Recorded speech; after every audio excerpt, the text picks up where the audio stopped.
de Corona là. Il faut montrer le bon exemple. Eh, bu ma laal. Naka mu ne? Bu ma laal. Écoute sax du ma si dugg. Ah, voici Guy Sagna, de moment à l'autre, il fera son entrée. Sinon, on les évite pas. On les évite pas. Non, non, je comprends. On les évite pas. Tu comprends? Enfin,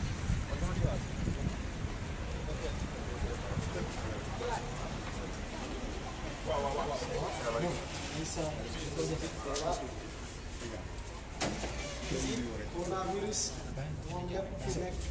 tout est préparé. attention, le nouveau marié. Mais je tenais à te féliciter et t'exprimer tous mes vœux de bonheur. Madame Bourguédé, nous vous exprimons tous nos vœux de bonheur. Bourguédé yàlla na nekk sa jëkkër da doon jabaram sëy bi barkeel. Voilà, en tout cas tous nos vœux de bonheur. Madame Bourguédé. Merci beaucoup, merci beaucoup.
Oh, il paraît que c'est ça.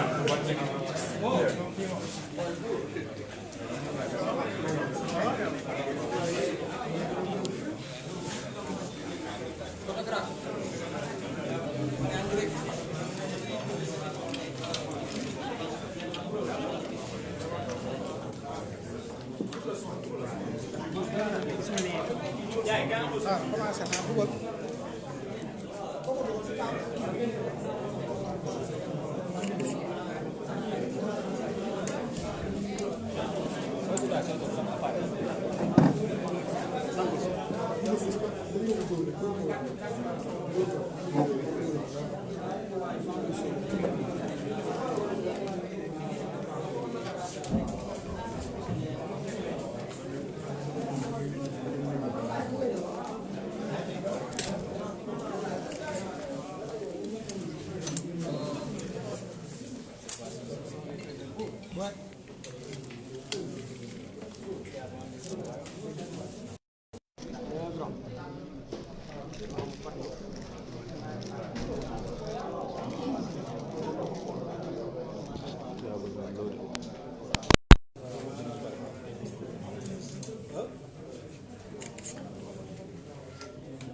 merci beaucoup, chers internautes, vous qui suivez Bour TV. Merci beaucoup. Comme vous le constatez, Guy est confortablement installé. Nous attendons nos confrères. Et n'oubliez pas de vous abonner sur la page YouTube Bour TV et sur Instagram aussi, Bour Guédé, et sur Twitter pour s'informer en temps réel. Ah, merci beaucoup, Baba, la diaspora, merci beaucoup, merci à vous tous. Namoon naa leen lool.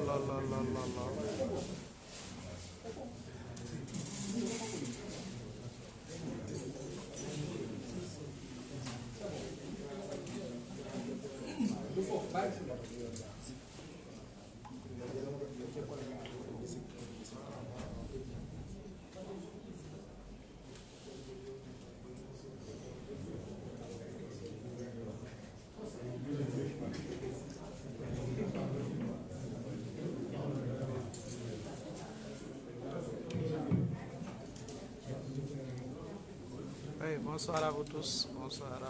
chers internautes. Merci beaucoup yéen ñi seetaan Bour TV, merci beaucoup. Ñoo ngi nii yéen a ngi gis Guy Marius Sagna installé wu na ak membre FRAPP dégage. Ñoom ñëpp ngeen nii toog nit ñu dof ngeen di seet na leen.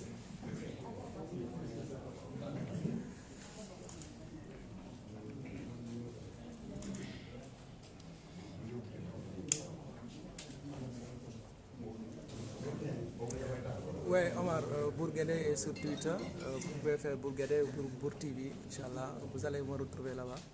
Et sur Instagram aussi. Sur YouTube, c'est Bour TV. Si vous faites Bour TV, vous pouvez me suivre aussi sur YouTube, sur Twitter, sur Instagram.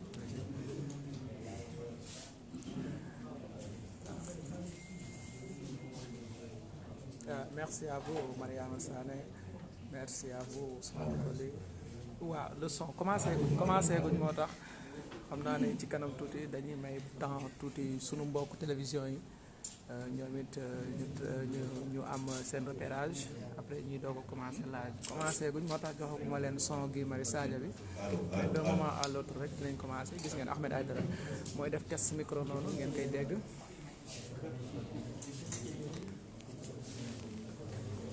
Ahmed Aïdara ngeen gisoon noonu mu doon def test micro. Commencé guñ mais buñ commencé rek vous aurez toutes les informations Inch'Allah rabbi. Je pense que réglé nañ son bi ba mu nice. Zagala Mouzi, merci beaucoup. Souleymane Diallo, merci à vous. Amin yaa rabbi Thiam Moustapha ñu bokk ko gis Guy Marius Sagna bi ngi nii installé wu.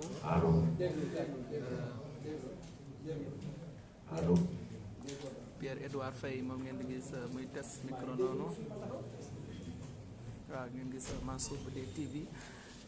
les grands journalistes, mes confrères de la DTV, de la Sen TV et de la Sat TV ñoom ñoo nekk noonu. Ñoom ñoo war a animer li nga xamante ni mooy émission bi. Bour nag il est juste là pour assurer le live. Allo. Waaw test micro la ñu nekk noonu.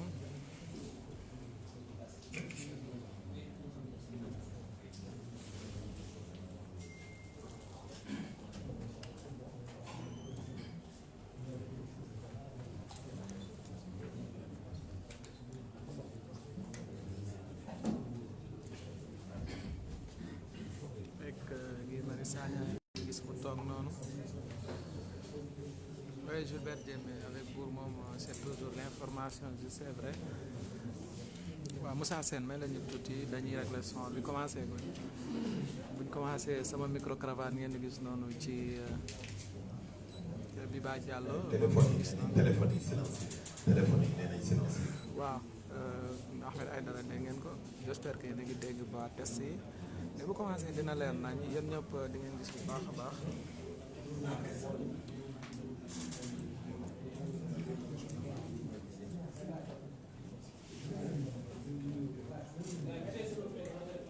waaw incha allah rabbi yal nañu yàlla musal ci corona bi musal si bépp sénégalais bépp doomu aadama.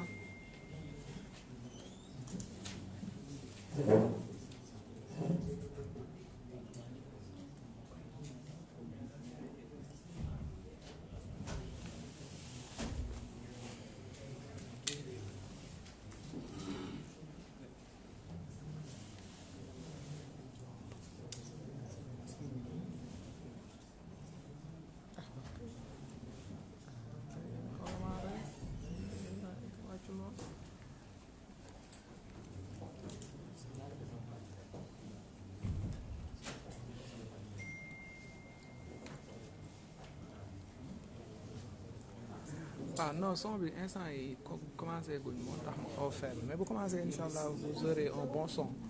ça moom soyez rassurés incha allah rek vous aurez un bon son bu ñu commencé live. Bonsoir à toute la salle bonsoir à toute l'assistance ñëpp ñu ngi leen di nuyu ku ci nekk sa tur ak sa sant ci conférence de presse bi nga xam ni Guy Marius Sagna moo ko amal nag tey fii organisation bi nag ni mu fas yéene demee parce que dañoo am tuuti retard mooy 40 premières minutes yi dinañu jox nag kàddu gi nos confrères de la 7TV mooy Edouard Pierre Faye ak Mansour Faye Mansour Sow de DTV ñu posé nag ay questions en wolof gars yi nee nañ première partie dañ ko bëgg a def lépp wolof deuxième partie itam dinañ jox nag la presse écrite bu ko defee ñu laaj tamit ay questions à Guy waaye avant loolu nag nee nañ dañuy def d'abord l'hymne national du Sénégal et c'est nous qui allons le chanter l'hymne national s'il vous plaît. waaw ki ma doon laaj question bi léegi YouTube bi Bour TV sur YouTube bi c'est toujours comme Bour Guédé B2ER. 3.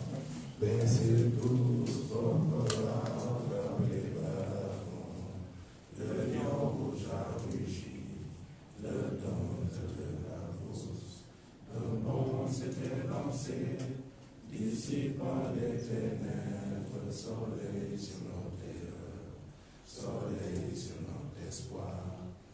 Debout frères, voici l'Afrique rassemblée, libre de mon cœur vert, épaule contre épaule, mais plus que frères, le Sénégal est debout, unissons la source, unissons la steppe et la forêt, salut Afrique mère. Balaa ngeen a toog tam di def une minute de silence dédié à tous les disparus de la pandémie bi nga xam ni yàlla dogal nañu làqu ci feebar bi nga xam ne mooy coronavirus bi nga xam ni gis nga nag laal na ba laal suñu dëkk bi amaguñ ci bu fi jógee te loolu yàlla buñ ko am mais nag ci àdduna bi am nañu baree bare ñoo xam ne yàlla dogal nañu loru ñu def une minute de silence.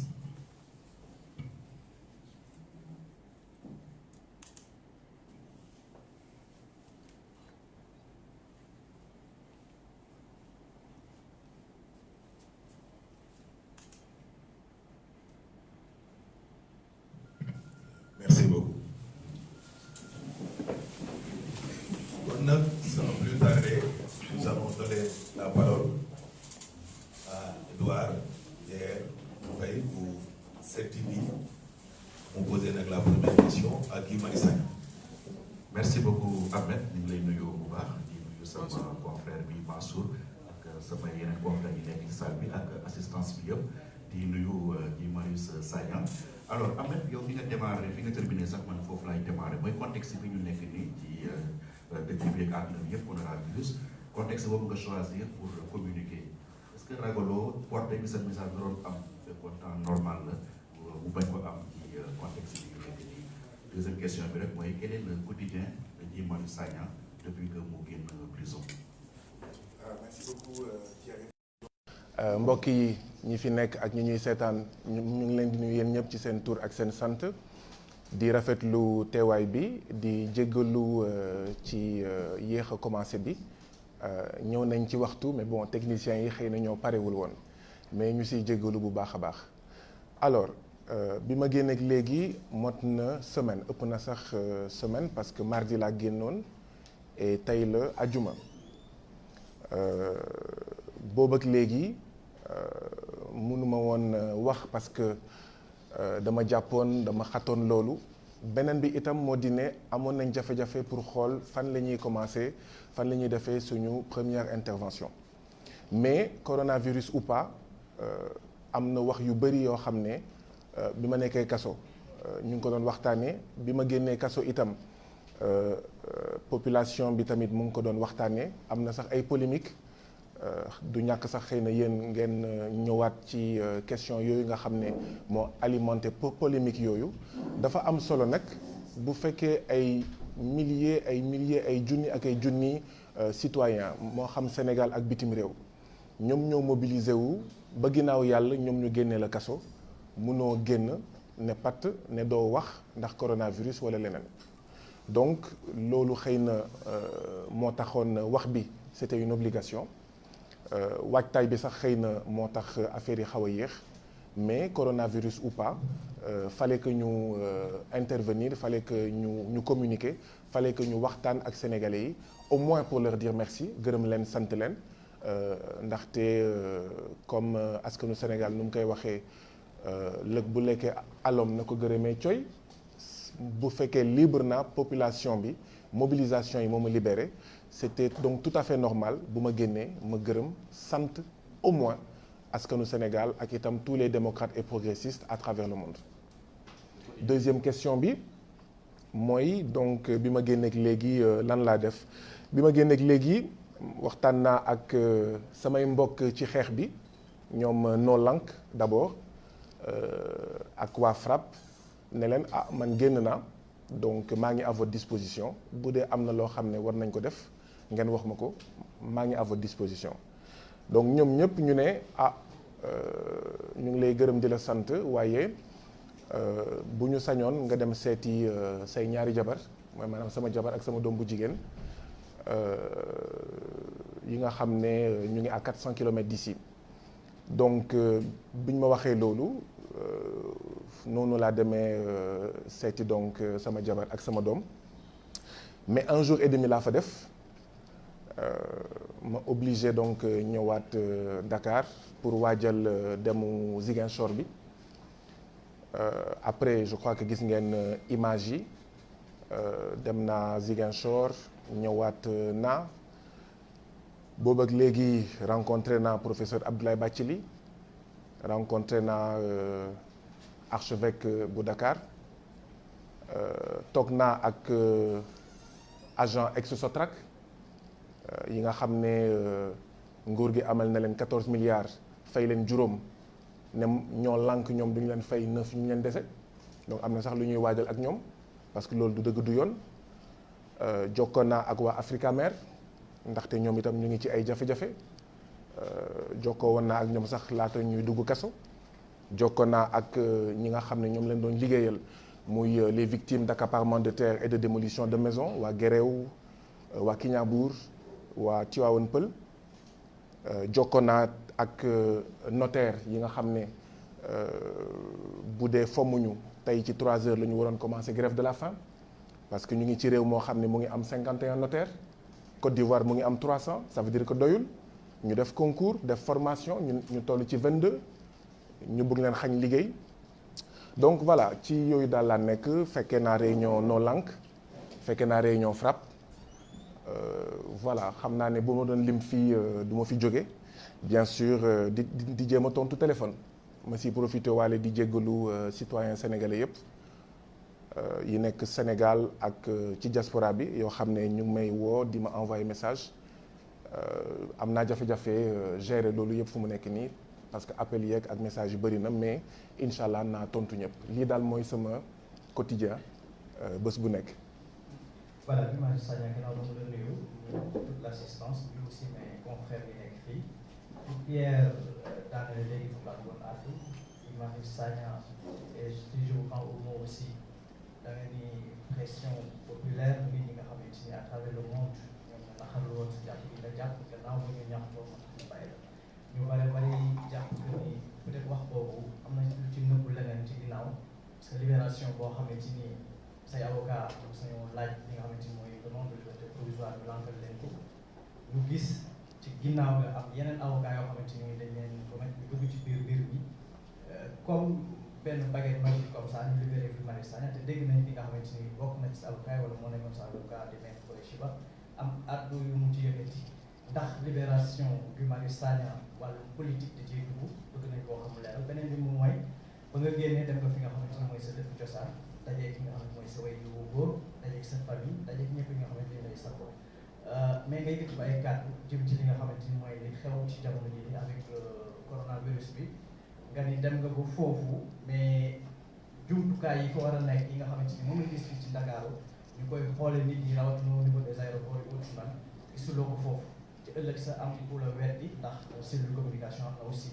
ndax Guy Marius Sagna dafa génnaat ñëw avec une nouvelle façon de faire maanaam di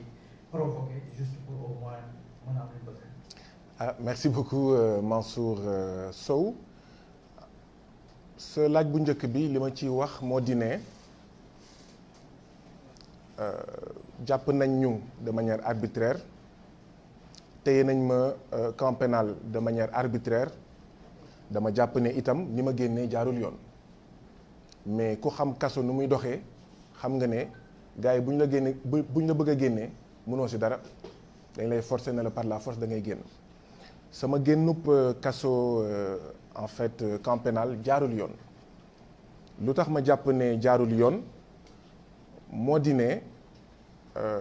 man dama tàmm liggéey ak ay avocat FRAPP dafa tàmm liggéey ak ay avocat ñaar ñeenti weer ngi c'est même l'occasion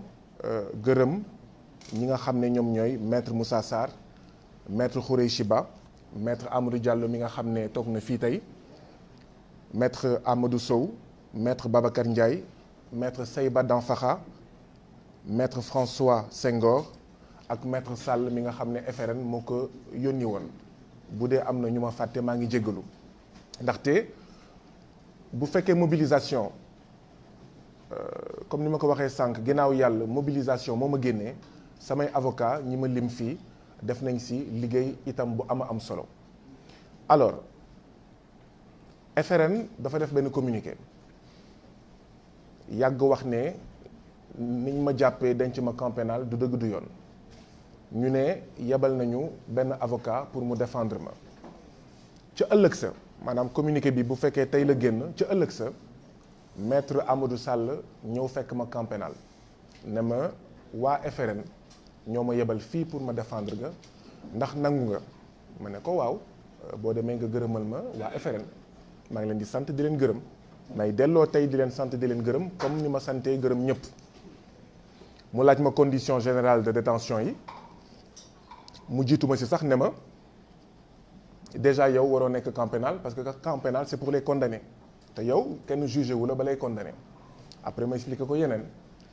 3 mois yoo xam ne mënuma wax ak sama jabar au téléphone mënuma wax ak sama doom téléphone te ci biir camp pénal amoon na ñeneen ñoo xam ne kenn àttugu leen ñu ngi doon woote ak ñoom seen donc mu jël note et tout ça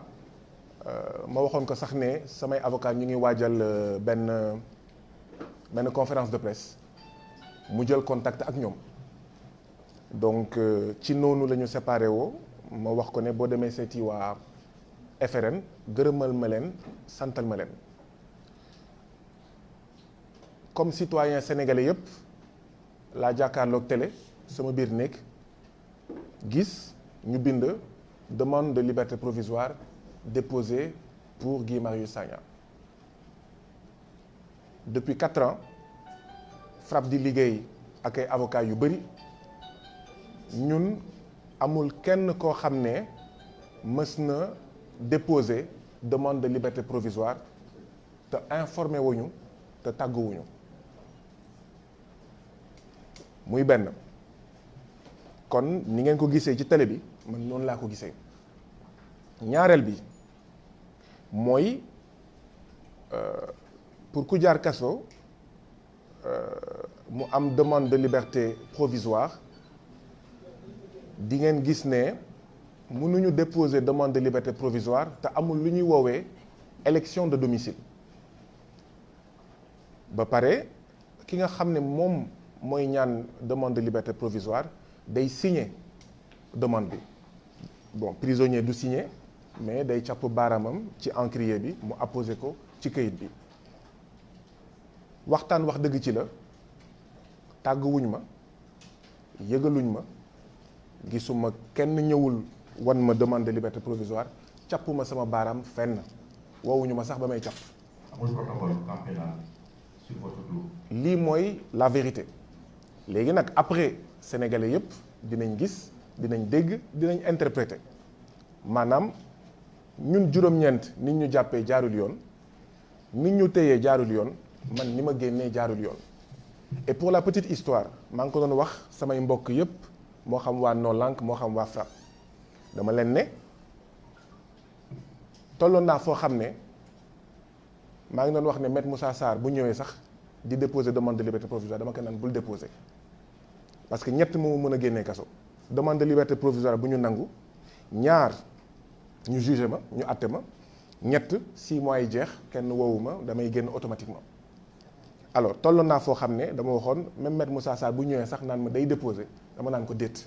ñoom ñoo ma fi dugal dinañ xam nu ñu may génnewee soit ñu àtte ma te waroon nañ ma àtte bu fekkee li ma def dafa graaw te du dëgg du yoon soit ñu toog 6 mois Sénégalais yëpp gis ne niñ ma téye c'est arbitraire donc voilà ce qui s'est passé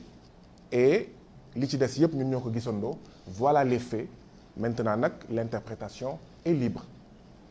mais gis nañ benn lettre boo bind nga ciy wax ne maanaam doo négocier te dañ doon wax ne dafa amoon protocole camp pénal bu ñu doon préparé ndax dafa am ñu ñëw di def ak yow protocole nga bañ su dee am na kan la deuxième question bi mooy est-ce que li ñu la jàppee itam neexul a dégg quoi benn sénégalais bu dem ci institution bu toll ni président de la république la ngaa ci kii ça dem pare du infraction. jërëjëf Ahmed Aïdara damay commencer sa ñaareelu question bi dama jàpp ne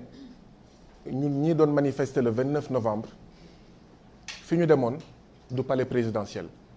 palais du gouverneur la ndaxte dañoo jàpp ne président Macky Sall du président de la République gouverneur de la France la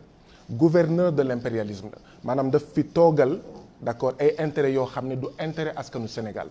président de la République Macky Sall malheureusement défendrul askanu Sénégal donc palais présidentiel malheureusement avec le président Macky Sall nekkul palais présidentiel palais préfecture la wala gouvernance la bu la neexee ndaxte xëy na waxtaan bi dinañu ko may foo jël suñu budget contrôlé wuñu ko FMI ak Banque mondiale ñoo ñuy wax suñu budget nañ koy doxalee seen payoor warul dépasser lii et cetera gis nga ni grande surface yi duggee fii di sonnal suñu ay commerçants gis nga itam ni fi base militaire française nekkee ñu ngi wax sax ne waa États-Unis bëgg nañ fi am base militaire ñun ñu ngi naan déet base militaire na fi jóge ñu naan bu États-Unis daf fi nar a maanaam taxaw gis nga franc CFA et cetera donc ñun fi ñu demoon man dama jàpp ne gouvernance la préfecture la bu la neexee sax nga ne sous-préfecture en fait de l'impérialisme et donc may profité ci occasion bi di wax ne dégg naa lu nekk bi ma nekkee kaso mais c'est important de rétablir les faits ñun dañoo déposer lettre d'information ci table préfet ñu bëri nee nañ mosuñu déposer non dañoo déposer benn ñaareel bi ñu déposer ne préfet dañuy def marche obélisque RTS préfet woo ñu ndaje ñu dem mu ne ñu bu ngeen tànnoon feneen ma may leen ko waaye fii moom mënuma leen ko may ñu ne ko kon comme ñun courant yokkute bi la ñuy xeex may ñu manifester ci kanamu agence nationale Sénélec donc ñun dañoo ubbeeku woon ci waxtaan mais préfet lànk ne moom mënuñu bàyyi ñu manifester devant Sénélec ñu ne ko kon ñun itam constitution moo ñu may ñu manifester def nañ la benn proposition bañ nga donc ñun dinañ continuer suñu manifestation donc mbir mi noonu la demee samay liberté provisoire jotewul dara ak liñ ma jàpp nekkuma woon liberté conditionnelle ak nekkuma woon sursis musuñu ma àtte ba may nekk ci sursis yooyu yëpp dégg naa ko ci wax ji muy ay wax yoo xam ne amul fenn musuñu ma àtte ba ma nekk ci sursis ba ñu war ma mën a téye nekkuma woon liberté conditionnelle déposé nañ lettre d'information alors sa laaj bu njëkk bi man sama position moo nekkoon feeñal naa ko sànq dama dem ba toll foo xam ne sama avocat yu baax yi nga xam ne ñeenti at ñu ngi liggéey bu ñu ñëwoon ne ma nañu déposer liberté provisoire sax dama laan leen déedéet fu mu nekk nii nañu dem jusqu'au bout parce que nag mënoo téye juróom-ñeenti nit lu nekk nga wax ko te ñeme woo dem tribunal parce que bu fekkee vraiment ñun li ñu def dafa ñaaw man bañu ma sax ñu àtte ma bañu ma en fait ñu daan ma parce que li ñu def c'est en connaissance de cause jigéen bu ñuy woowee Rosa Parks bi muy toog ci siis yii nga xam ne dañoo ne siis yii borom der yu weex yi ñoo fa war a toog moom xamoon na lu muy def xamoon na ne absolument absolument mais d'abord ñun dañoo jàppoon ne constitution moo ñu may ñu manifester 2 pare woon nañ pour waxtaan def nañ proposition ndaxte ñun langaamuñu ci palais présidentiel wax nañ préfet de Dakar bàyyi ñu manifester devant la Sénélec moom moo lànk donc ce que je veux dire c'est que ci gàttal ñun dañoo def suñu action en connaissance de cause mais ñoom ñii ñu jàpp waroon nañ am fitu yóbbu ñu tribunal àtte ñu damay fàttali ne ñu bëri manifester nañ palais présidentiel déposé wuñu lettre d'information kenn jàpp leen ñu fa jàpp dañ leen àtte dans la semaine ñu tëj leen 15 jours ñoom ñëpp ñi ñu jàppul ak ñi ñu jàpp musuñu woon déposer lettre d'information ñun rek ñoo déposer lettre d'information et ça c'est important de le dire ñi ñu mës a jàpp avant ñun ñu manifester devant palais présidentiel dañ leen àtte dans la semaine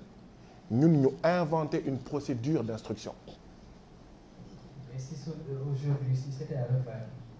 de demander fi nga xamante ni mooy au niveau donc de l'agence Sénélec ñu bañ a ko may nga demander place de la nation ñu bañ a ko may di nga delluwaat ñu pare. suñu askan lépp la ñu jaral et ça me permet parce que maa ngi fàttali ko ne amoon na ñaareelu question bi nga posé woon ñu ngi koy fàtte sax ça me permet ma tontu ci question boobu suñu askan suñu kaaraange askan amul lum ñu jaralul ñii di noot askan yi ci àddina yi lum leen jaral nooteel googu ñun teggi nooteel jaral nañu lu nekk ñu ngi wax coronavirus bi ma demee Ziguinchor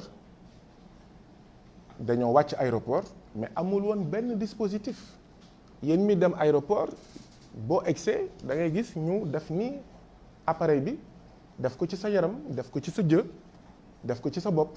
mais il y avait aucun dispositif ñu ngi egsi defe naa ay 10 heures yooyu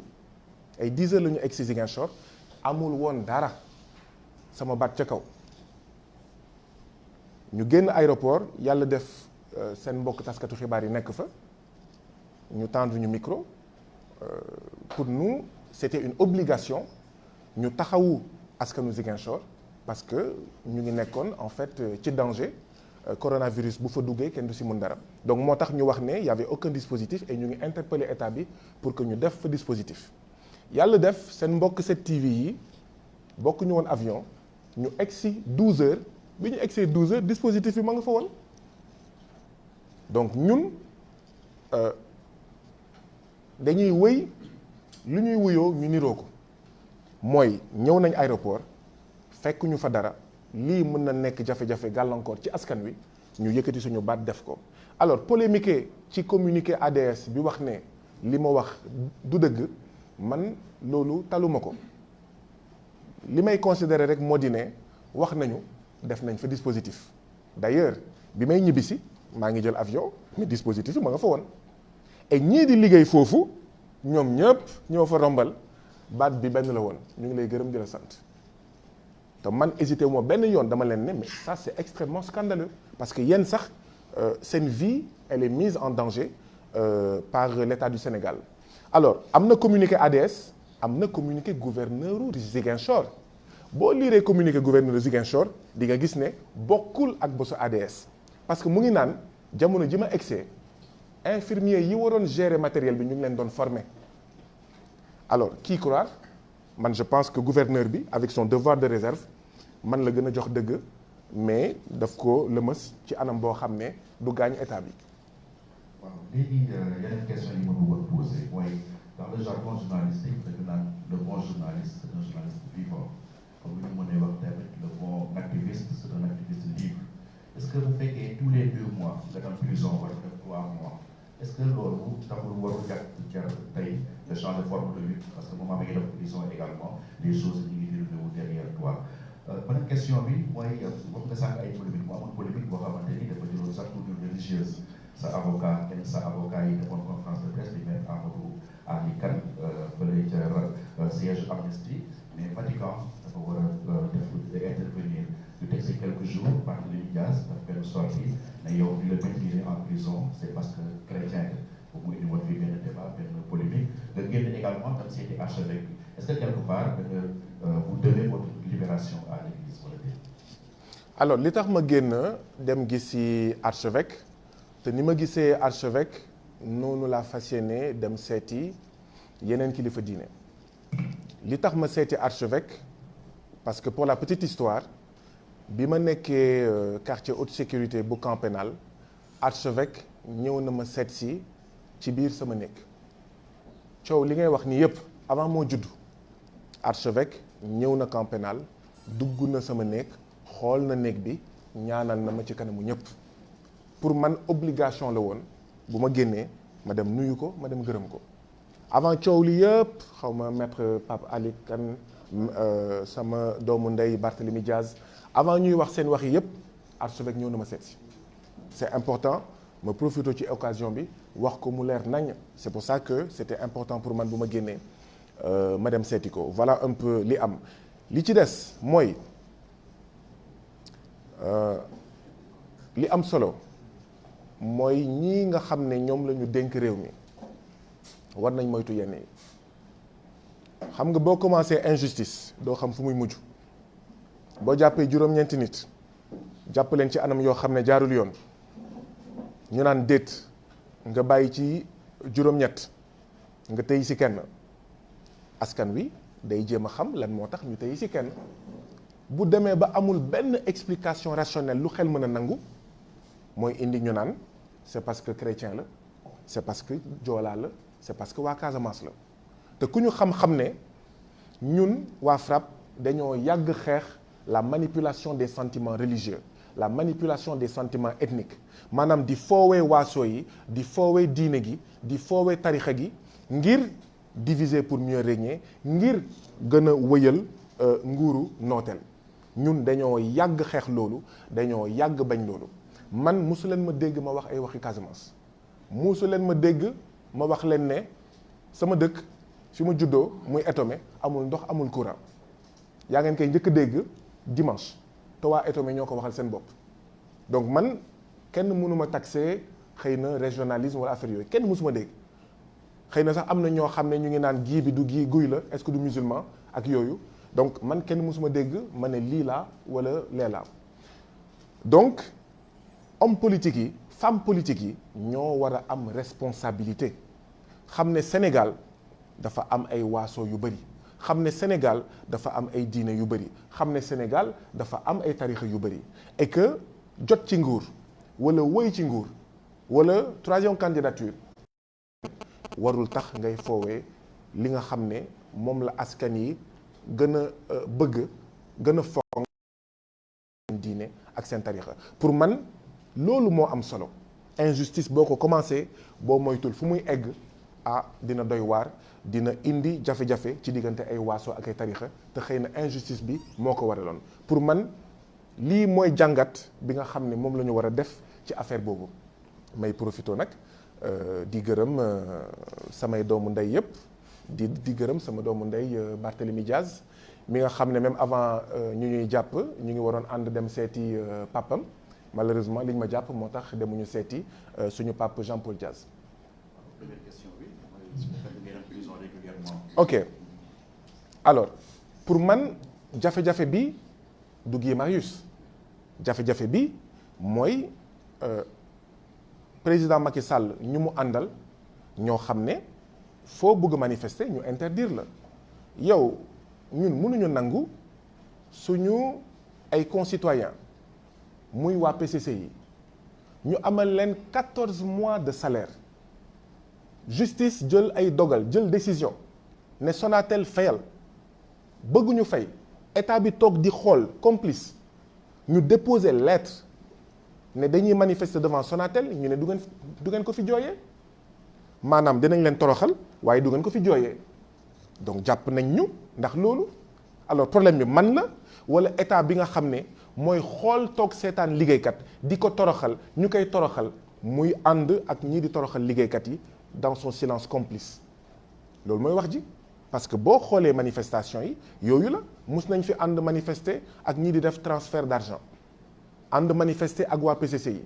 préfet interdire manifester ak ñu ne dañ koy def parce que obélisque RTS la mais finalement dañ ko bàyyi ñu marche donc saay bu ñu jàppee loolu la donc problème bi du man mbir nag am na fu muy toll ñun nag ñun ñooy descendant wu Aline Sitoé Diatta ñun ñooy descendant wu ñoom Yacine Boubou les femmes de Nder ñun ñooy descendant wu ñoom Lamine Ibrahima Arfan Senghor ñun ñooy descendant wu ñoom Mame Bamba Limamou Laye Baye Niass ak ñoom seen maanaam nous sommes des résistants du ñu nangu nag suñu askan ñu koy toroxal ba pare toog di seetaan sànq maa ngi bëggoon def benn lien bi ngeen di laajte ndax si c'était à refaire dañ koy defaat ma ne leen suñu askan jaral nañu lu nekk ma leen di laaj benn mbir tey jii nii ñu ngi wax coronavirus ñun ñëpp ñu ngi tiit lan moo tax ñu tiit parce qu'en temps normal suñu hôpital dafa jagadi mais lan moo tax mu jagadi un infirmier pour 8000 habitants alors que norme bi c'est benn infirmier pour 300 habitants ma joxe misaal boobu rek yaa ngi am ñaari neuropédiatre pour 16 millions de citoyens sénégalais mun naa continuer lim bi d'accord donc loolu lan moo ko waral loolu est-ce que am na ay citoyens en fait yu ko xeex si am na ay citoyens yu ko xeex est-ce que il y a 5 ans il y a 10 ans il y a 20 ans xeex pour un système de santé bu baax est-ce que jar na dem kaso est-ce que jar na dem kaso tey jii di ñu ngi tiit xëy na man c'est la dernière fois ngeen may gis xëy na man coronavirus bi mu ngi en incubation ci man est-ce que xeex pour un système de santé bu baax buy aar askanu Sénégal jar na dem kaso am déet budul pour man sama doom sama jabar suñu yeneen doom yi man jaral na ma ko parce que c'est ça la question d'accord donc nit nag da ngay xam li nga bëgg ñii mënuñu bëgg a omelette nen bi yow nga ne déedéet bëggoo omelette da nga bëgg nen bi nekk cuuc bi nekk ginaar bi di nen donc intérêt yooyu bokkul ñii nag jaral na leen lu nekk pour sàmm seen njëriñ ñun ñii nga xam ne amuñu passeport amuñu 2 nationalités waaw fii la ñuy fajoo on a intérêt à ce que ñu xeex d'accord c'est comme si nga ne ma est-ce que sénégalais yi jaroon na ñu lay mettre au frigo sur le plan professionnel parce que yéen ñëpp xam ngeen li xewoon hôpital régional bu Sédhiou ñuy sàcc alalu hôpital bi ma bind Eva Marie Coll Seck ne ko ñi ngi fi teg ñu ngi détourner xaalisu hôpital bi mais suñu hôpitaux yëpp loolu mooy jàngoro bi bu ñu amul ay hôpitaux yu bees coronavirus même bu rombee dina am beneen coronavirus dina am yeneen jàngoro et donc oui suñu tedd nga askan war nañu jaral lu nekk message boobu dama bëgg mu leer naññ léegi nag demain lan lañ nar a def je ne sais pas barki Dembo Ndiaye la suñu mbokk Karim Xrum Xax feebar ñu évacuer ko ñaata nit ñoo fii feebar kenn mu leen faj fii est-ce que loolu jar na ñu dem palais est-ce que loolu jar na ñu dem ministère de la santé est-ce que loolu jar na ñu xeex fexe ba ñu soppi mbir mi waaw jar na ko je pense que askanu Sénégal mérité na sax lu ko ëpp. voilà ki nga xamante ni moom mooy docteur Babacar Diop ngeen doon ñu téye la noonu foofu nga xamante ni gannaaw bi ngeen taxawee buntu palais ba mu génnee li mu njëkk a def moom mooy dafa porter plainte administration pénitentiaire ñu dégg sànq say kàddu bi ngay wax nga ni quartier haute sécurité lañ la yóbbuwoon ndax tey jii Guy Marius Sagna mën nañ ko kër ci lu gàtt rek ci loolu nga xamante ni moom jot na ko faa daj bu fekkee kër yi dañ fa wàccuwul ak li nga xamante ni mooy àq ak yelleefam foofu ñu ko dencoon. beneen bi moom mooy Pierre-Edouard dafa wax tout à l'heure ni activiste mais l'homme de la rue tey jii rawatina ñun taskatu xabaar yi tey bu ñuy identifier Guy Marius Sagna c'est difficile souvent dañuy laajte Guy Marius Sagna est-il un activiste Guy Marius Sagna est-il un politicien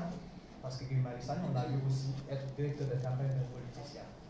à la longue ban Guy Marius Sagna la ñu am. Merci beaucoup Mansour. bi ci njëkk mooy déjà Leuz Deftek Ousmane Sarr ak man dañuy yóbbu camp pénal te loolu du dëgg du yoon parce que condamné wuñu camp pénal ku xam camp pénal pour ñu condamné la muy benn déjà ñaareel bi Leuz Def Tek ak Ousmane Sarr ñu yóbbu leen ci beneen pàcc ci kaso bi man ñu dugal ma quartier de haute sécurité ndax lan bu ngeen seetluwee bi ñu njëkkee jàpp ñun ñëpp juróom-ñeent boo déggee waa APR bu seen élément de langage dañuy naan ñii ay terroristes lañu donc foog naa ne loolu bokk na ci li tax ñu dugal ma foofu waaye yemuñu foofu quartier de haute sécurité bi li ma fa nekkee woon am na si lenn loo xam ne wax naa ko fi sànq man aw ma woon sañ-sañ woote parce que tous les 15 jours altine la tous les 15 jours bésu altine prisonniers yi dañuy am nañ sañ-sañ woote dañuy woote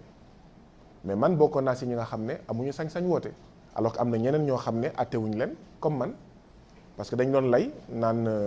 attewuñu et tout ça laajoon naa sax directeur camp pénal bi mu wan ma en fait firnde ne dafa jot ordre pour ma bañ a woote mu ne amul benn firnde parce que dama jàkkaarloog moom ne ko mais attends nee na juge bi Samba Sall moo ko jox ordre ne ko man waruma woote ma ne ko ana këyit bi mu ne ma awma këyit ma ne ko depuis quand l'administration elle est orale war ngaa mën a produire document ne mu ngi nii donc man aw moon sañ-sañ woote surveillant pénitentiaire yi fa nekk wax dëgg yàlla jàpp naa ne ñoo tane bu baax a baax ñi nekk Rebeuss dañ doon def seen liggéey nu mu waree amul woon benn jafe-jafe bien au contraire yombal ñu lépp may profité ci occasion bi di waxaat ne nañu jàppale ñi nekk ci kaso yi te ci ñi nekk ci kaso yi prisonniers yi ci lañ bokk waaye itam surveillant pénitentiaire yi ci lañ bokk boo demee réew mu mel ni France taux de suicide bi fu mu toll agent pénitentiaire yi seen taux de suicide c'est 30% supérieur à la moyenne des suicides en France waxuma ne loolu moo am fii mais c'est pour wane jafe-jafe stress bi nga xam ne agent pénitentiaire yi ñu ngi koy jànkonteel xëy na fii ñoom duñu xaru mais ñu ngi dund loo xam ne ñu ngi koy xëy na jéem a gérer neneen donc foog ñu xoolaat leen foog ñu gérer leen alors kaso yi am na jafe-jafe ndox mun nga toog ñaar ñetti fan du am ndox mais dañuy jëlee ndox ci biti je pense que état bi mbir mi war na toll foo xam ne waruñu jëlee ndox ci biti di ko indi en fait ci kaso bi instant bi nii ñu ngi ci coronavirus mais bu fekkee pour naan dañuy jëlee ndox bi ci biti mën na nekk danger pour ñi nga xam ne ñoom ñoo nekk ci biir kaso bi or il y a des robinets dans le kaso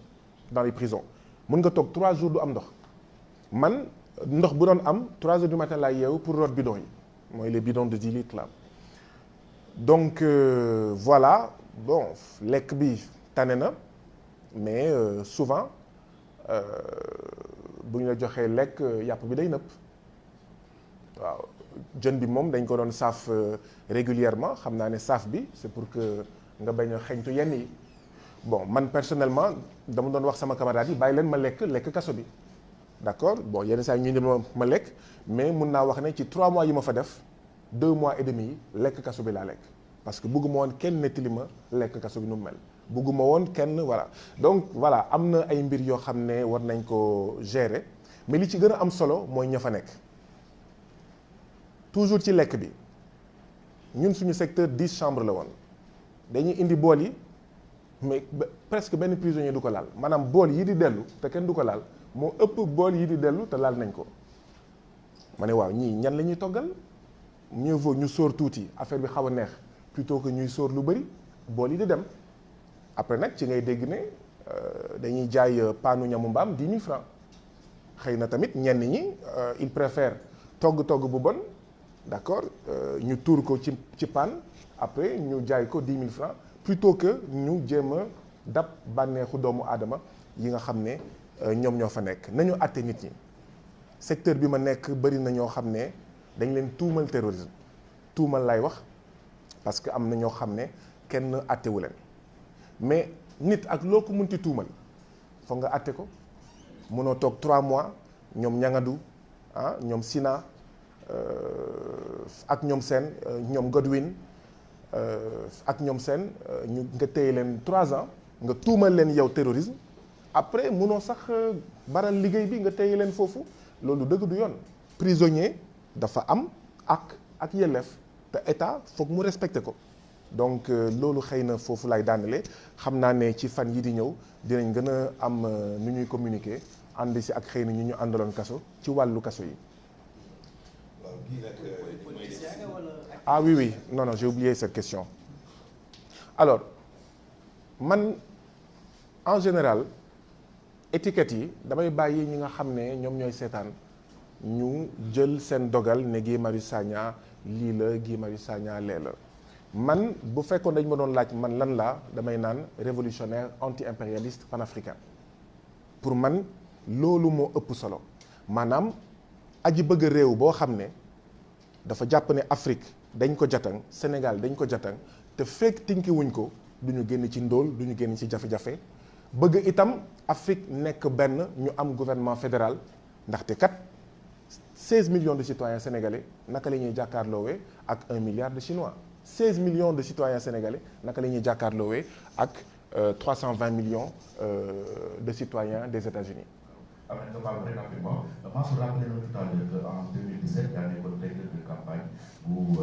Ousmane Sonko, qui est élection législative, vous avez une cette relation avec moi parce qu'on ne l'a pas trop senti qui combat pour votre libération. Bon, après, il faut que tamit nit yi xam lu ñu bëgg bu Guy Sagna defee lii ñu ne on le sent trop bu deful ñu ne on l'a pas trop senti voilà bon mais après Ousmane Sonko il est assez grand pour wax lan moo tax on l'a pas trop senti mais Ousmane Sonko man dama ko jàppee sama doomu ndey loolu moom je le dis de la manière la plus claire qui soit effectivement 2017 législative maa nekkoon directeur de campagne coalition Ndawi Askan Wi 2019 maa jiite woon commission organisation bu coalition Jotna d'accord Ousmane Sonko sama doomu ndey la dama jàpp ne ñun li ñuy xeex ci FRAPP muy France génnee loxoom ci suñu mbirum koppar ñu am suñu moomeelu bopp ci suñu wàllu koppar moo tax ñu ne pour la souveraineté monétaire France dégage moom suñu bopp ci fànn yépp ci wàllu kaaraange armée étrangère yi nañu génn suñu budget nañ ko contrôler suñu bopp FMI ak Banque mondiale nañ ci génn ba làkk yi ñuy waxee ci école d'accord mu nekk làkk réew mi ak ñoom seen dama jàpp ne xeex boobu ñuy xeex pour Afrique moom boppam pour Afrique nekk benn Ousmane Sonko en tout cas ba tey moo ci gën a dogu ñun nag nekkuñu ay dof yoo xam ne dañuy jàpp 365 jours sur 365 ba su élection jot ñu ne pat ah déedéet dañuy xool ñan ñoo bëgg a wëyal franc CFA ak ñan ñoo bëggul wëyal franc CFA ñan ñoo sañ a wax ci franc CFA ak ñan ñooy ne patt ci franc CFA ñan ñooy wax ci ZLECAf ak ñu dul wax ci ZLECAf ñan ñoo sañ a dut baaraam armée française ak ñu ko sañul wax ñun dañoo bëgg a soppi mbir mi waaye ñun FRAPP niñ koy soppee mooy dañoo jàpp ne foog ñu wax askan wi ne lii baaxul lii baaxul lii baaxul ba su élection nag bu jotee man am naa sañ-sañ Guy Marius Sagna pas FRAPP parce que FRAPP c'est un mouvement citoyen d'accord anti-impérialiste panafricain social de masse donc FRAPP mënul joxe consigne de vote loolu du cëram FRAPP ñu bëri ñu ngi ci ñenn ñi defuñu politique ñenn ñi bokk nañ ay parti politique waaye man am naa sañ-sañ en âme et conscience xool ne man li may franc CFA bi may xeexkat armée française bi may xeexkat FMI ak Banque mondiale bi nga xam ne moo ngànk suñu budget ah am na benn candidat boo xam ne moom moo gën a dogu ci mbir mi et en 2017 dama jàppoon ne Ousmane Sonko la woon et aw rëccuwuma dara ci ni ma bokkee ci ñi nga xam ne ñoo def Ousmane Sonko tête de liste ba mu nekk député rëccuwuma ko fenn ndaxte taxawaayu député bu modèle la voilà donc loolu laa sekk ak Ousmane Sonko. D'accord, merci à Guy. Le protocole me signale qu'il ne nous reste que 20 minutes, malheureusement. Donc nous sommes obligés de donner la parole à la presse écrite. Quelqu'un? waaw ñu leen di wax ne bu leen fàtte abonné wu ci seen chaîne YouTube Mbour TV wala chaîne Twitter Bourguédé ci Instagram bi aussi nous sommes là-bas avec Bourguédé Bour TV.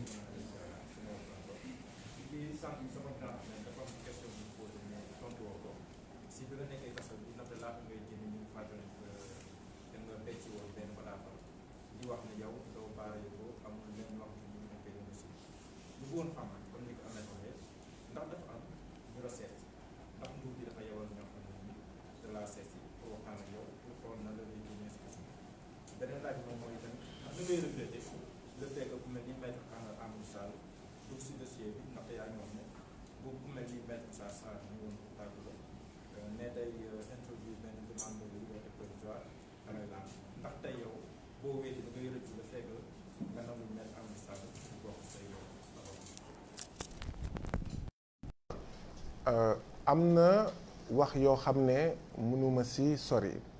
parce que maa ngi liberté provisoire nag dafa am lu muy tekki dossier bi mënuma ci wax dara mun naa wax nag lu ma neex mun naa def nag lu ma neex lu bokkul ak dossier bi bu ngeen fàttalikuwee bi ma nekkee Rebeuss amoon na benn lettre xam nga boo génnee lettre kaso c'est 6 mois de prison bi ma nekkee Rebeuss fexe nañ def nañ lépp pour xam ndax maa génnee lettre bi ou pas dama bëgg a leeral ne ñun dañoo nekk ci xare am ñuy noot askan wi ñun ñuy xeex nooteel ñii di noot askan wi ñun am na yoo xam ne duñ leen ko yombal ma ne dafa am yoo xam ne duñu leen ko yombal comme dossier Rebeuss bi ba léegi mu ngi fi sama dossier ba woon mois de juillet je suis toujours en liberté provisoire ça veut dire que saay bu neexee Samba Sall mun na ma ñëw ne am na élément bu nouveau dugal ma je profite de l'occasion pour dire que d'ailleurs fu mu nekk ni maa ngi am 2 dossiers de liberté provisoire ñaari dossiers yëpp bi ci nekk mun na ma delloo kaso donc am na wax yoo xam ne man mënuma ci sori ñoom nañu def seen enquête bu fekkee am na enquête bu ñuy def d'accord nañu ut seen preuve bu dee yitteel na leen mais man am na yoo xam ne du ma ci prononcé wu am na yoo xam ne du ma ci wax deuxième question bi ok boo déggee sànq bi may gërëm avocat yi boole naa ci maître Amadou Sall ndaxte nag ñëw na ndaxte nag am na lu mu def waaw parce que moo mujjee ñëw c'est aussi simple que ça moom moo mujjee constitué wu ñeneen ñëpp ça fait 4 ans may liggéey ak ñoom donc bu may gërëm ay avocat mënu moo ko ñàkk gërëm léegi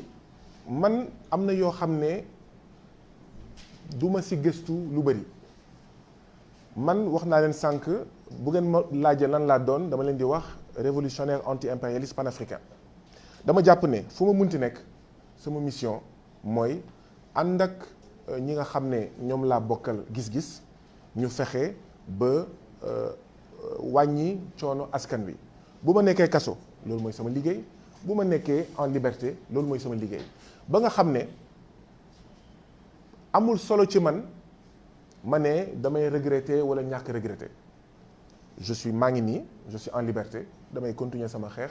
ànd ak waa FRAPP ànd ak ñeneen continuer sama mission mooy ànd ak askanu Sénégal ànd ak ñi nga xam ne dañoo torox donc je me pose pas trop la question de savoir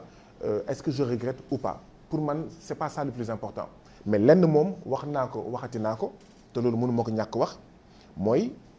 niñ ma jàppee c'est arbitraire niñ ma téyee c'est arbitraire niñ ma bàyyee c'est arbitraire jaarul yoon voilà maintenant après je regrette ou je regrette pas aw ma jot boobu sama préoccupation mooy naka la ñuy fexee ànd ak waa PCC yi ñu fay leen seen xaalis naka la ñuy fexee ànd ak waa agent Exsotrac ñu fay leen seen xaalis naka la ñuy fexee ànd ak notaires yi ñu bàyyi leen ñu ubbi seen cabinet naka la ñuy fexee ànd ak les victimes d'accaparement de terre et de démolition de maisons naka la ñuy fexee ànd ak enseignants yi parce que nag face à face enseignant ak état bi dafa doy parents d'élèves yi ak élèves yi mënuñu seetaan enseignants yi am ay plateformes revendicatives yu jaar yoon état bi du ko respecter au même moment mu ngi lekk suñu xaalis ba pare ñu toog seetaan déedéet foog citoyens yi xam ne le combat des enseignants c'est pour une école nouvelle c'est pour école boo xam ne day joxe enseignement de qualité à travers des enseignants de qualité et donc mënuñu toog seetaan man lii moo ma yitteel ndaxte moo yitteel FRAPP et en tant que membre du FRAPP yooyu mooy samay dossier mais je regrette wala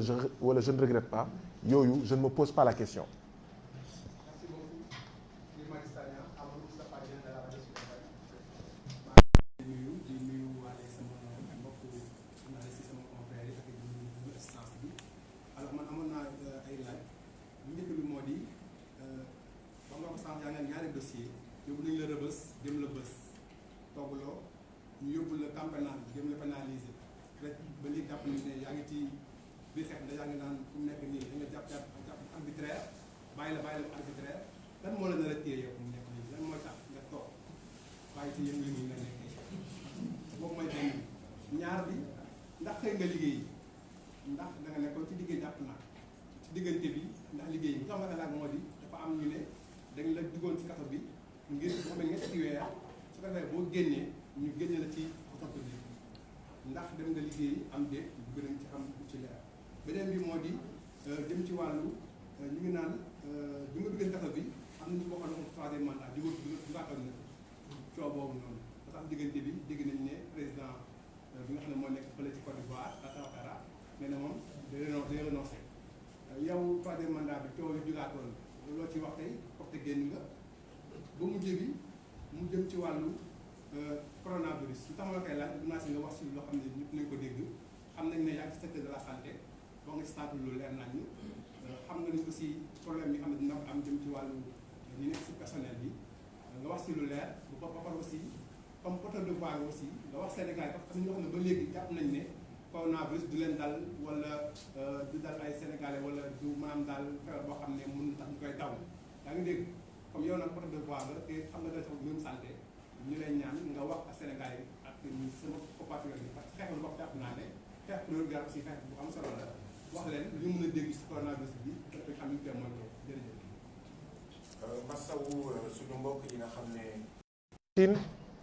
suñu mbokk yi nga xam ne ñu ngi Italie suñu mbokk yi nga xam ne ñu ngi France ak yeneen réew yi nga xam ne coronavirus bi am na fa doole di exprimer sama solidarité à suñu mbokk yi nga xam ne fii ci Sénégal testé nañ leen et test bi mujjee positif di exprimer tamit suñu solidarité aux agents de la santé et de l'action sociale yi nga xam ne ñoom ñoo nekk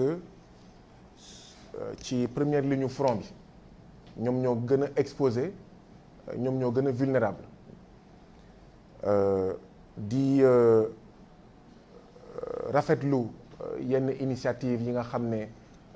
citoyens yi commencé nañ ko def rafetlu yenn initiative yi nga xam ne kilifa diine yi commencé nañ ko def lu ci mel ni xalif général des Mourides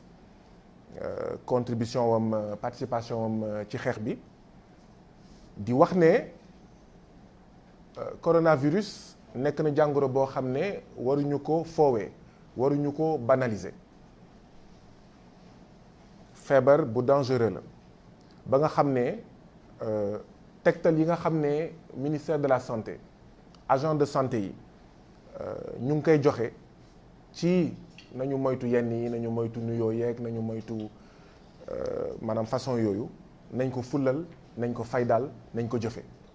ndaxte mbir mi d'abord responsabilité individuelle la responsabilité collective ak responsabilité de l'État foog kon ñu respecter li nga xam ne moom mooy tegtal yi nga xam ne ministère de la santé agent yi ñu ngi koy joxe loolu moo nekkoon ci wàllu coronavirus alors beneen beneen bi mooy man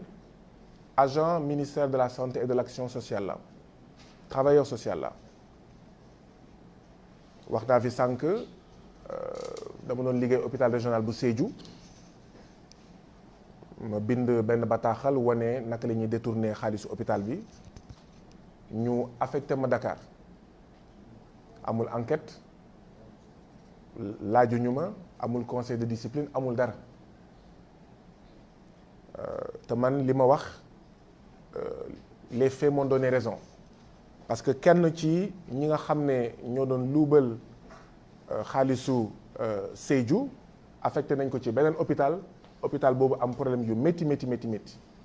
biñ ko affecté li mu njëkk a def mooy ay avantage am ci beneen hôpital bi mu yokk ko donc ça veut dire que suñu hôpitaux yi war nañ ko xoolaat war nañ xoolaat réforme hospitalière de 1998 parce que réforme hospitalière boobu bi nga xam ne FMI ak Banque mondiale moo ñu ko imposé 1998 li ko taxoon jóg mooy ñu transformer hôpitaux yi de service public à entreprise privée bu ngeen gisee ñu naan waaw hôpital boo mool xaalis da ngay dee c'est normal parce que 1998 la ñu adopté benn loi boo xam ne Fonds monétaire international ak Banque mondiale moo ñu ko imposé ne mënatu leen def seen hôpitaux yi nii na ngeen ko def une entreprise privée donc affaire yi fa la jógee moo tax ñun bu ñuy wax FMI ak Banque mondiale nañu génn ci suñu mbiru budget dafa am fu ñu ko teg alors ñu génne ma ci hôpitaux yi déjà hôpitaux yi dañoo soxla nit man dañ ma génnee ci hôpitaux yi ñu ngi ma affecté ci centre de promotion et de réinsertion sociale bu Fass Delorme bâtiment boobu boo fa demee da ngay naan fii naka lañ fi mënee fii ginaar sax waruñu ko fi dugal ba fi dugal nit agent état urbanisme ñoo ñëw ne fii bâtiment bi léegi mu daanu bâtiment bi amul ndox amul courant boo buggee tuur ndox amul fooy tuuree ndox bi agent yi ñëwee ak loolu yëpp ne bâtiment bi nit waru fi nekk man ci laa leen ne jël leen seen responsabilité mais li am mooy bon malheureusement man Guy Marius Sagna laa tudd état du Sénégal mu may toog di seetaan maanaam awma bërëb bu ma liggéeyee bind naa Eva Marie Coll Seck wax ko loolu bind naa Abdoulaye Diouf Sarr biñ ko tabbee ministre wax ko boo duggee ci moteur de recherche di nga gis ay kayit yu bëri yoo xam man maa ko bind pour ñaawlu loolu même pas à cause de moi parce que bu ñu ma ko defee man ça veut dire que ñu ngi koy def ñeneen dans l'anonymat ñu ngi koy def ñeneen te loolu du dëgg du yoon oui ñu ngi may fay muy loo xam ne c'est incroyable muy loo xam ne jekkul ndaxte seen noonante ak man dem na ba mu jaral leen ñu may fay par weer ba pare di ma toog di ma seetaan parce que c'est pas de ma faute parce que bind naa ñi ma war a bind ñëpp kaas naa fi ma war a kaas yëpp donc ce n'est pas de ma faute d'accord man dama def concours def formation école nationale de développement sanitaire et social génn avec un diplôme d'état état du Sénégal recruté ma d'accord en tant que citoyen ma ne leen fii ñu ngi lekk xaalis bu dul dëgg nañ ma yóbbu conseil de discipline defuñu ko parce que dañ doon lekk xaalis munoo collecter xaalisu hôpital bi pendant 10 jours te versé woo ko ci compte hôpital bi munoo toog hôpital boo xam ne ñoo ne hôpital personnel qualifié moo fa war a nekk président conseil d'administration président conseil régional ba woon ca Sédhiou di jël doomam muy matron ñu koy dugal hôpital or hôpital ku xam hôpital matron waru fa nekk l'accouchement doit être un accouchement assisté par un personnel mais qualifié sage-femme gynécologue voilà mais pas matron yooyu moo amoon hôpital Sédhiou yooyu laa dénoncé loolu moo tax ñu mettre maanaam man avancé wu ma c'est vrai que ñu ngi may fay waaye man avancé wu ma bokkuma ci dara mais ce n'est pas de ma faute donc man dama jàpp ne mënuñu ma reprocher dara état bi par contre ah oui ça c'est extrêmement grave parce que Guy Marius Sagna est un révolutionnaire anti-impérialiste mu jaral la loolu mooy ñaareelu question bi beneen question bi waaw troisième candidature parce que man dama bokk ci ñi nga xam ne dañoo jàpp ne troisième mandat du am troisième candidature la bëgg li ma ci wax mooy temps yële daal président Macky Sall mu ngi doon tukki lu bëri bu yóbboo mu tàggatoo ndaxte fii du fi nekk troisième candidat du ñu nangu mu nekk fi troisième mu poser troisième candidature lu ñu bañaloon suñu maam Ablaye Wade mënuñu ko nangul moom loolu il faut que ça soit clair et net mu ngi ci deuxième et dernier mandat mënul nekk candidat ñun duñ ko fi seetaan mu nekk candidat loolu foog mu leer ci bopp président Macky Sall ak ñu àndal. Quatrième question bi.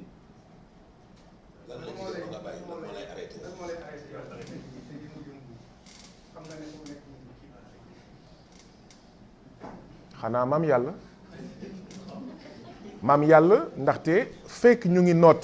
askanu Sénégal fekk ñu ngi noot askanu Afrique mais amuñu beneen pexe lu dul ànd ak suñu mbokk yi nga xam ne ñu ngi leen di noot.